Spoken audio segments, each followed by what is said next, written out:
X-31, we have an ejection. We have an ejection.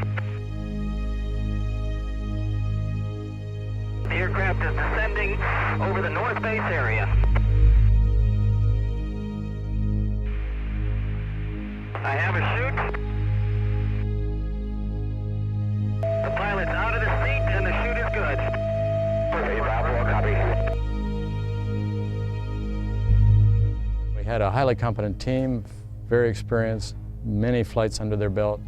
We had a number of pilots that flew the airplane.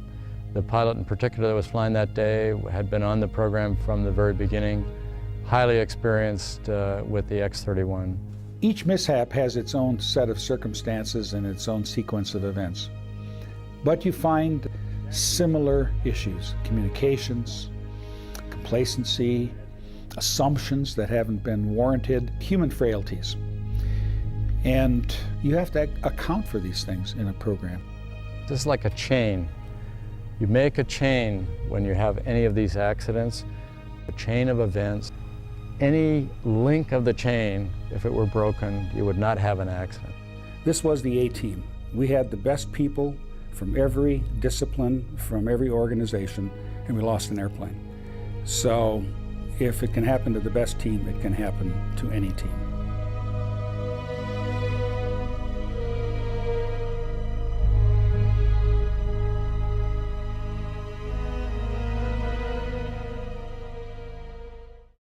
The X-31 research effort began in the late 1980s as an international program involving DARPA, the U.S. Navy, Deutsche Aerospace, the German Federal Ministry of Defense, and Rockwell International. The program's goal was to explore the tactical utility of a thrust-vectored aircraft with advanced flight control systems, using an aircraft designed and built specifically for that task. The X-31 was a real pioneering program. And in fact, the X-31 program pretty much wrote the book on thrust vectoring, along with its sister program, the F-18 HARV. The initial X-31 flight tests were conducted at Rockwell's facility in Palmdale, California.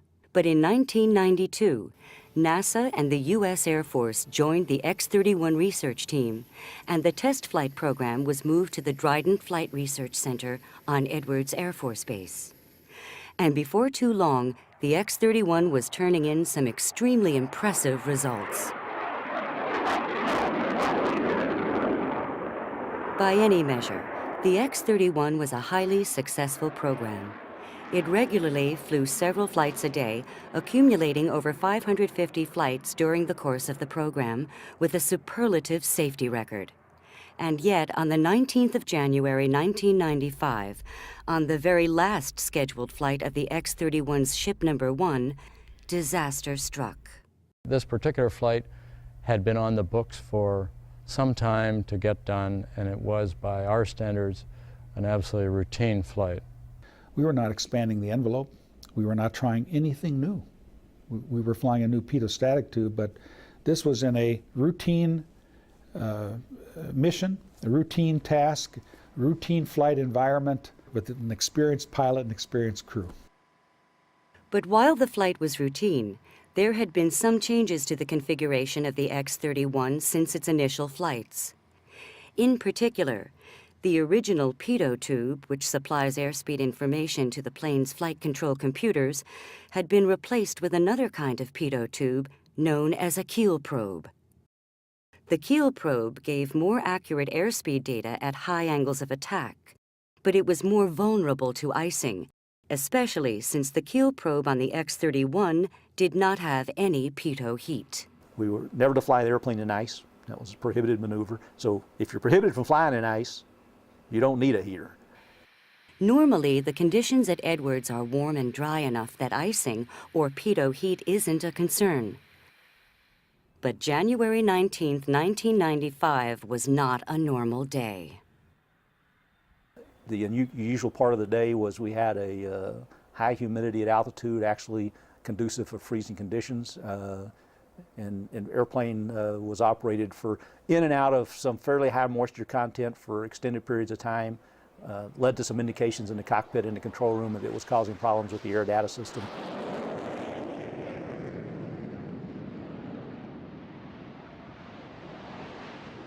this particular airplane had a limit to not fly through clouds, through visible moisture. That day, we were flying very close to and occasionally in and out of very thin cirrus cloud. It didn't particularly worry me because everything seemed to be going along quite normally. But some minutes, like 5, before the airplane went out of control and the pilot jumped out, the pilot observed that there was some moisture around where he was. So he turned the pitot heat switch on. Now clearly when he turned the pitot heat switch on, he expected that the pitot heat would be working. About 2.5 minutes later, which is 2.5 minutes before the accident, he mentioned that fact to the control room. Okay, remind me, I just put the pitot heat on. Remind me to put it off. Copy that. Ready? The pitot heat's not hooked up on a kill probe. Let's stop that. You got enable on? Enable to stop it on. Mysteriously, to this day, the control room gave him no response. They had an internal discussion as the clock clicked down, and internally it was commented that the pitot heat was not hooked up.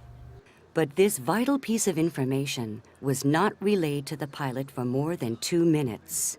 And even when it was, the information was not stated as clearly or strongly as it could have been. And pitot heat. Well, leave it on for a moment. Yeah, we think it may not be hooked up. It may not be hooked up. That's good. I like this. We had side discussions that should have been going on the intercom so that everybody in the control room was part of the conversation. Instead, we'd pulled our headsets aside so that we could talk to each other because we were sitting adjacent to each other. And that's another part of just control room discipline that we broke down on. Meanwhile, the first signs of trouble were beginning to appear. So now the pilot sees an anomaly in his airspeed. He's at 20 degrees angle of attack, and he can see that. And he says to the ground, and I briefed this many times, he said, "I'm at 277, I mean 207 knots. And the airspeed is off, reading 277 knots at 20 AOA. Okay, pitch doublet. Well, anybody that's been on the program, and lots of people have been on many years, would know that 20 degrees angle of attack is somewhere around 135 knots, 140 knots, doesn't matter. It's not 207 knots. Apparently, no one in the control room caught the possible significance of that discrepancy. And perhaps even more importantly, neither did the chase pilot, for the simple reason that he couldn't hear any of the pilot's transmissions. We had a mechanism of hot mic, very important to the pilot in the X-31, that he'd be able to talk to the control room without having to press buttons at certain key times, especially at high angle of attack, which was not going to be a factor in this flight because it was going to go to about 20 degrees angle of attack. But it was a general operating procedure that was compounded because our hot mic system didn't work always very well. And when it didn't work, it put a lot of static in the earphones of the chase pilot who wanted to hear the hot mic to know what's going on.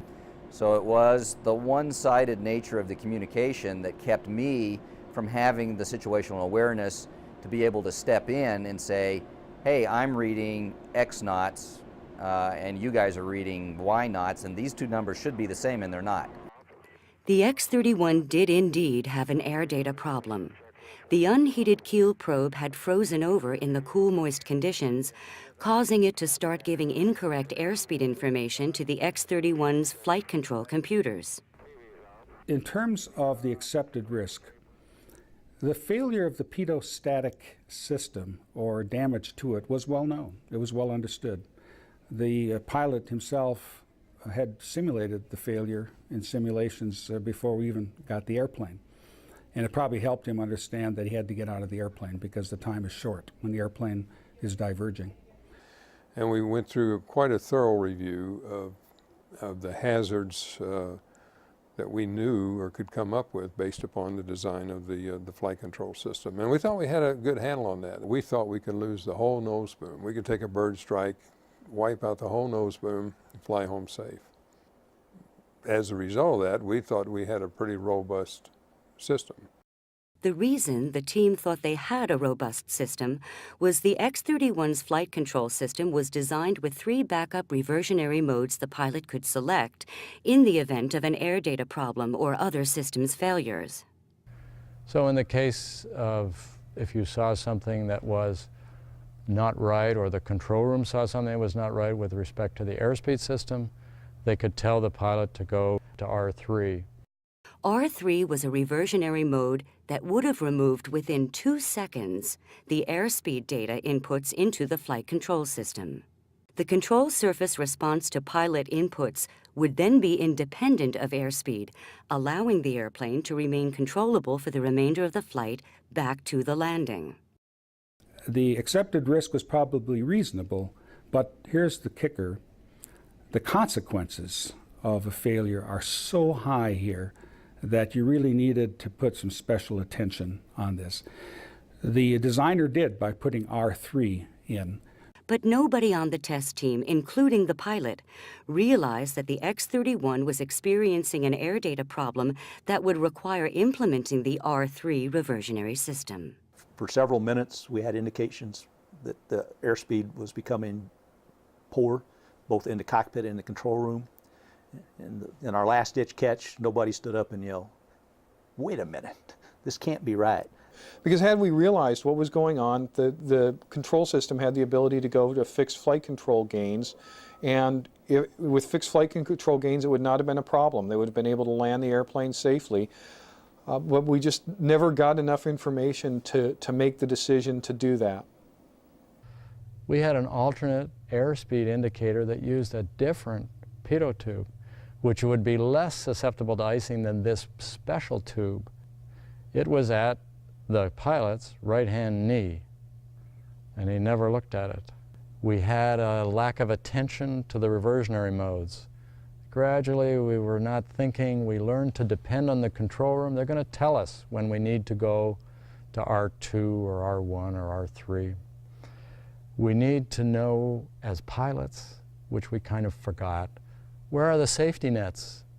The safety nets, push the right button, didn't get the test data, but you bring the aircraft back. So if you didn't understand what was happening,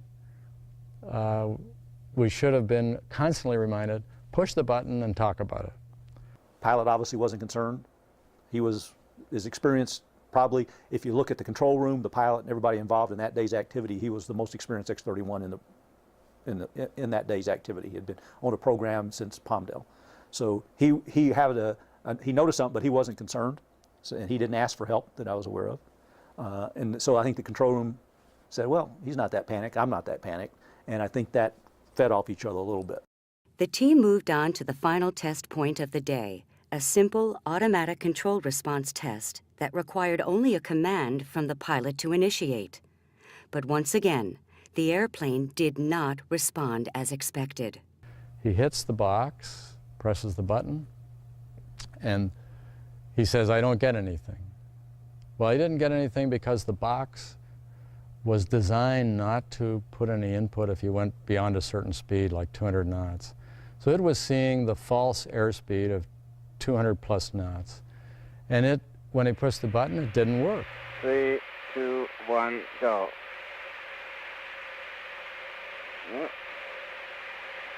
Doesn't do anything. But it didn't work because something was wrong. And the control room came back and finally just kind of ignored that and said, it's all okay, RTB now. It's almost like expecting to hear that went fine. After this program with hundreds of flights and everything going perfectly, in your mind you're hearing things that weren't happening. Everything's fine, worked fine, let's come home. The normal operation of the system was expected that the system would identify the problems itself, that it would not be the people on the ground identifying an air data problem and calling for fixed gains. Although it was certainly capable of putting that, the expectation would be that the system would do its own self-diagnosis and identify failures. But the failure we had was a slow failure of the tube, slowly building the ice up. So the changes in the speed were within perfectly reasonable numbers for a real airplane. Software is just not capable of detecting that failure for that system. There was one or two people that actually knew that there was these little tiny areas that, yeah, it couldn't handle it, but that word never got out. They never stood up and said, oh, boss, that's not quite right. You know, you can handle it over 95 or 99% of the area, but there's really a couple little areas the automated system can't handle it. And that didn't come out till after the accident. I never did get to talk to them about it, but I just kind of felt they didn't want to stop the program, thought it was of no real issue because of the difficulty of getting to such a small area of the envelope. But as the X-31 began to descend on its return to base, the problems caused by the failure of its air data system became far more pronounced. We have frozen the pitot tube now, and it's stuck. It's got what it had in it, and it's going to hold that pressure. Now when you start down with a frozen pitot tube, the airspeed, what you see, the false airspeed that he saw, will decrease as he decreases altitude. But we are seeing, the control room is seeing, they have a big display, this big. The pilot is seeing every time he turns his head, he's seeing the airspeed in the HUD. And now it's perhaps at one point, it's at 150 knots. It cannot be at 150 knots. And then it's at 100 knots. And it cannot be at 100 knots. And going on down, it finally, right just before the accident, it gets to 48 knots, which is the minimum it's going to read. But the control system in the airplane is getting this wrong information. And this is a complex closed-loop system, and when you put too much gain in, it will start to get unstable, and it will start moving the controls, which it did in a matter of seconds. And finally, it dramatically pitches up. The pilot, of course, tries to prevent that, and I'm sure the instant that he hit the forward stop and realized he was out of control, he did the natural thing, was eject from the airplane. We were RTB, return to base, and I started to rejoin on the X-31. As I came up on his right side, about 100 yards away and closing, I saw the airplane start to go into a small wing rock that progressively got larger and larger. And as I got within about 200 feet of him, the airplane pitched up vertical, and approximately the time that I passed to beam him, I saw the pilot eject. Okay, NASA 1, we have an ejection. We have an ejection. NASA 1, do you read? Yeah, we copy, Dana, we copy. And sport, NASA 8584 has ejected. The aircraft is descending over the north base area. I have a shoot. Sport, NASA 850, how do you read? 850, say it again, please. Yes, sir. NASA 584 has ejected from his aircraft. The aircraft is descending north of North Base. The pilot is in the chute at this time, descending approximately 1 mile north of North Base. So there was the knowledge and training in the simulation that taught the pilot that when he started seeing the airplane was oscillating, was not controlled, he knew that he had to get out of the airplane very fast, or else the airplane would go into a tumble. And he did do that, and that saved his life. I also know that the pilot, as he was ejecting from the airplane, had thoughts of maybe I should have tried a reversionary mode. But at that point, if he would have hesitated any longer, he would have been probably lost with the airplane. So I did not connect until after the plane departed, and while the plane was tumbling, I made the connection. Pitot system had to be frozen, and just didn't come to the realization soon enough to do anything about it in the control room. Less than 4 minutes after the first comment about pitot heat was recorded between the pilot and the control room, the X-31 crashed just north of Edwards Air Force Base. How could such a routine operation have ended in disaster when flights with far higher risk had been completed safely? And more importantly, what can we learn from the answers to that question? Every person involved in an experimental flight research program should actually study the mishaps of all experimental aircraft in the past 20 to 30 years. There's a lot of things you can learn because human nature doesn't change, the processes don't change. It's always the same set of contributing factors, just the names and the details change. Of the 10 things, for example, that I describe as contributing causes of the mishap, 6 of them occurred prior to the day of flight. 4 occurred within about 2 minutes.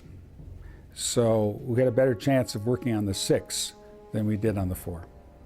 In some senses, the X-31 accident started 6 years earlier when the plane was first developed and tested at Rockwell.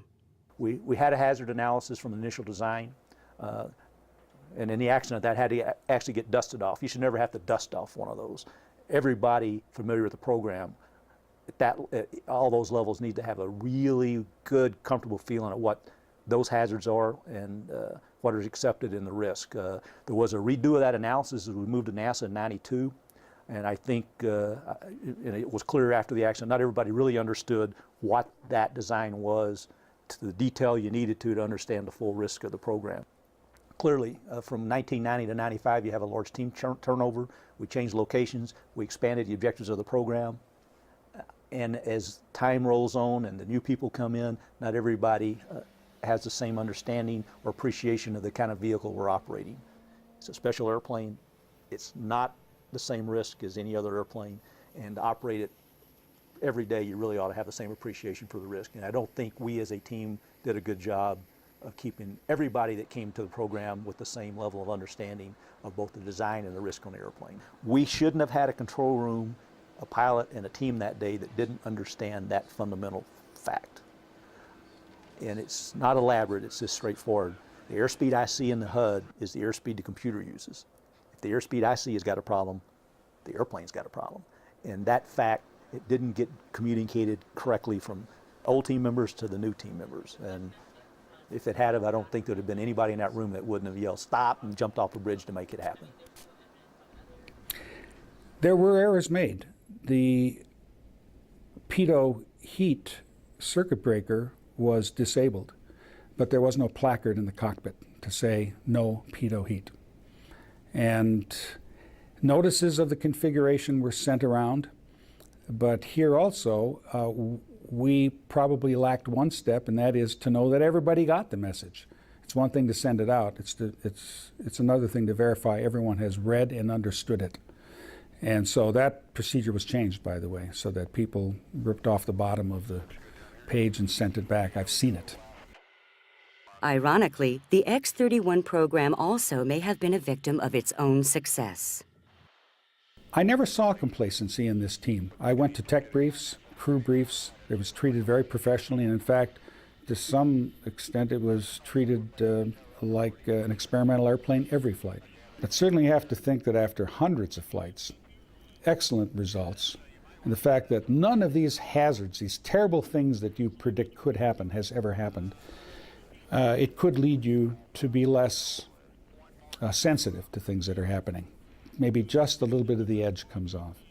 Those single point failures were identified, and we made some actual changes to the design of the airplane to account for that. And again, that was in 1989. Why all those were there and what the concerns were and how to mitigate them and how to worry about them we hadn't had any problems with that for 5 years. And I think, again, the complacency just got built into the team. It worked fine. We never had a problem. And those little hairs on the back of your neck weren't geared to stand up when people started having airspeed problems. Our control rooms used to have a saying on them to prepare for the unexpected and expect to be unprepared. And I think that's a truth in the flight test business, that that we need to keep that in mind continuously. I wish that sign was still up there, because that reminder needs to be enforced all the time. Well, certainly in the case of the X-31, we were returning to base after 2 exhausting days, 7 flights. Ship 1 was now going into the boneyard, or at least it was being retired from the test program. And so we're finally finished. Is everybody paying attention like they should be? Obviously not. And while the X-31 program flights were highly successful, they did not include an element that might have helped prime the program team to take the one mitigating action that could have brought the X-31 home safely. We've debated amongst ourselves whether we actually would have been able to convince anybody to use the fixed gain system, because there was not an obvious need for it. The pilot may have been better prepared when things started to go awry to select fixed gains, but I don't know if we ever really would have done it in that situation, because we didn't have a real problem. We did have a real problem, but it hadn't been diagnosed as a real problem. On a previous program, the X-29 program, we had the same sort of thing. We had an analog reversion mode, a digital reversion mode, and the normal mode of the airplane. We routinely at every test point selected those backup modes, flew them around, so the pilots were much more familiar and much more comfortable with selecting those modes. On the X-31 program, we never selected those modes intentionally. We only used them when we had a sensor failure or the system told us to select those modes. On the day of the mishap itself, there were additional links added to the chain. There were unusual weather conditions that created an uncommon and unexpected kind of flight hazard. And the team was working with a flawed hot mic system that kept the chase pilot from hearing critical communications from the X-31 pilot. So, some links in the chain are already built there. Management links. Control room is now talked internally. They've heard some things. They haven't said anything. Some more links are built. We got this chain is building now. The chase pilot didn't hear anything about this, didn't know that he didn't know anything was wrong with the airplane until he saw the airplane pitch up and the pilot jump out. Whereas he could have stopped this anytime. At any rate, it's a total team concept, and the chase pilot has to be part of that team. The team has to have total communication. So the use of a hot microphone frequency that did not allow the chase pilot to stay up with what was going on with the airplane was essentially keeping me from doing my job, at least at a certain level. And that's one of the things that we changed in the way we do business here at Dryden, is to allow the chase pilots either access to the hot mic or to ensure that all critical communications are transmitted so that all the players are kept up to speed with what's going on. And that was a direct fallout of how the X-31 operation was handled that day. If one or more of these contributing factors had been caught and addressed prior to January 19th, the chain of events leading up to the accident might have been broken before the flight even took place. Yet there were still opportunities to avoid the mishap, even in the last few minutes of the X-31's flight. So why didn't the team manage to recognize, communicate, and respond to the X-31's pattern of anomalies in time? So we were seeing inconsistencies between the data from the aircraft system and what we knew of the physics of the problem, that it could not be, that you could not have that airspeed and that angle of attack simultaneously. And for me, I just remember thinking, gosh, I can't wait till we get the data from this flight, because I want to see what's going on. I knew there was an anomaly. We had talked about it between the engineers. We didn't talk about it on the intercom, though. It was sidebar conversations in the control room. Many of us are engineers, and we see an issue. Oh, this is interesting. I wonder what's causing that. And you start thinking about it and trying to figure out what is the answer. In the meantime, the seconds are clicking by. And really, the right response is, something's going on I don't understand. Let's call a halt here and let's just figure it out. We should have, at the first call of an airspeed failure, puckered up. Whether you're RTB at that point or not, it wouldn't have changed. The kind of failure that was occurring should have triggered a lot of emotion anywhere in the flight envelope. In the case of any discrepancy, anything that doesn't sound right, feel right, smell right, let's stop and think it over. And I think that kind of attitude has been built in now into the control room, mission control room processes since then. We were flying lots of flights. At the peak of the program, there would be days when there would be 5 flight days. I think on that particular day, we were only doing 3 flights. And it was the last flight of the day. It was the last flight for the first airplane. And we had completed all the test points for that mission. In addition, we were going through the RTB, or return to base checklist. And at that point, every one of us kind of relaxed. Like I said, what was going through my mind is, I can't wait to get this data. Something funny is going on, and I want to figure it out. And that's another lesson learned, that when we talk about it all the time, the mission's not over till the airplane's on the ground and the engine's shut down. And you see it a lot in the control rooms. We start getting ready to land, and everybody relaxes a little bit. And that's a lesson I've carried with me, is you need to continue the vigilance there in the flight. Communication is what it's all about. So everybody, we have to have the communication links. We didn't have it to the chase. Hot mic was a contributing factor. We didn't have it in the control room. We discussed things internally, was not transmitted to the pilot. We have to have an environment built where people can speak up when they think something's wrong. They don't have to be right. If they're concerned, they should be able to speak their mind, put their hand up, and we stop the train. And then we say, no, you weren't right, it's okay. Fine, we go on. We didn't do that. We never stopped the train. We had a problem, and we didn't stop, not only testing, we didn't stop flying and come home. But you can't stop for every problem. I mean, that's unrealistic. You have problems in flight. The combination that went with that is we didn't understand the severity of the problem. So you have to understand your vehicle and the consequences of failures. And if one of those failures has a serious consequence, you need to stop and come home. Clearly, there are lessons to be learned in the entire progression of events that led up to the X-31 mishap. And yet, the X-31 program did not end with that crash. The next chapter of its story is an equally important reminder of why flight test remains such a valuable step in proving a concept or technology, despite the hazards that come with the territory. The X-31 had been scheduled to fly at the Paris Air Show in June of 1995.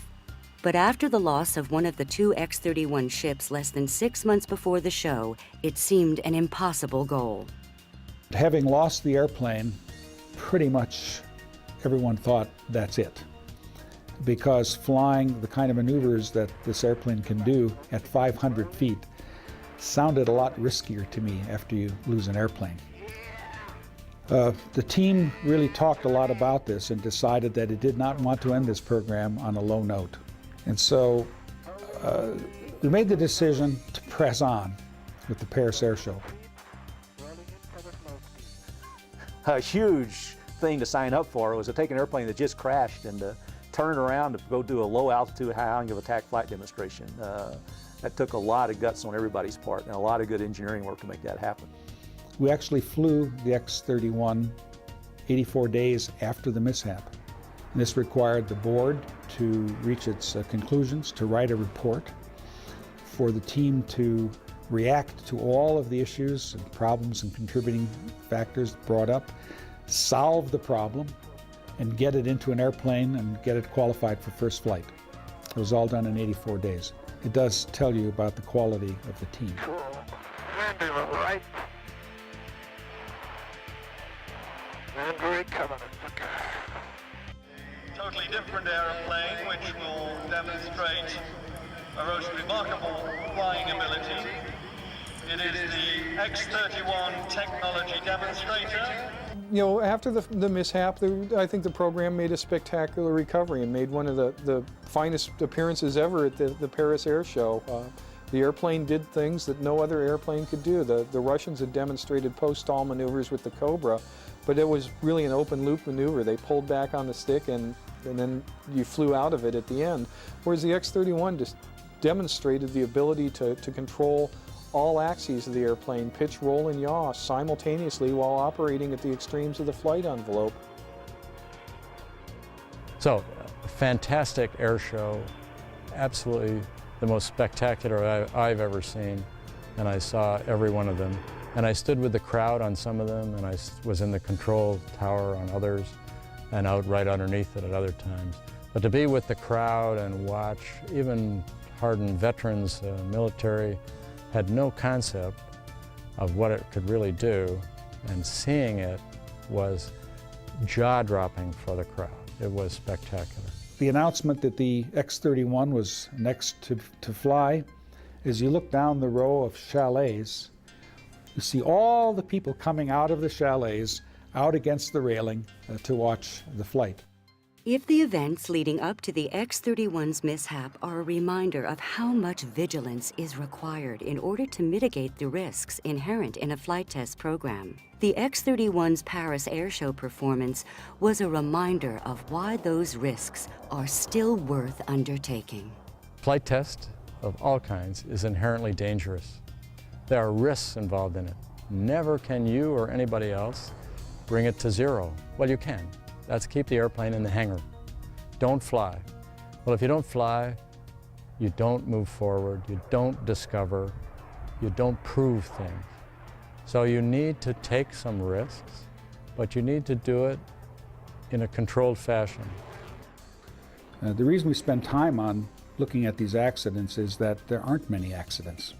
We don't lose many airplanes in flight research activities at Dryden. We haven't over the years.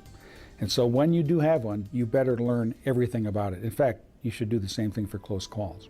The lessons to be learned. Don't assume that they've been learned. We can always, at every new group, will have to learn the same lessons, and you don't want to do it the hard way with an accident. Safety is everybody's business. Flight test safety is everybody's business on the team, and there are no processes. You have to have processes, but there are no perfect processes that will not require good judgment from all levels of the program. If you're a program that's been operating for a long time, potentially, you've got a lot of turnover, you're in your mature years, all your documentation is years old, maybe you better make sure that all your new people are as good as your old people, that you've reviewed your documentation and it's still correct and you all understand it, and that what you're doing today still makes sense from how you started. So maybe one of those, if you're in that area, you ought to take a look at yourself. It always is clear what you should do after the fact, or should have done rather, and nobody thinks it's ever going to happen to them. To lose judgment, to lose this communication link, to not do the right things. So what is the message? What is the message for the team? It may mean that I am a part of the chain, and that if I don't catch this, and if other people don't catch their mistakes, we will run through the entire chain and lead to a mishap. So it means that every individual in the program from beginning to end, no matter what the job is, from the highest level job to the lowest level job in terms of detail, they have to take it very seriously. And that's a message that you have to keep promoting, pronouncing, and explaining. It sounds trite, but everybody is responsible for safety. If you think some safety office analysis is going to find the things, they won't. Mishaps can occur everywhere, but the point is you have to fly safely, but fly.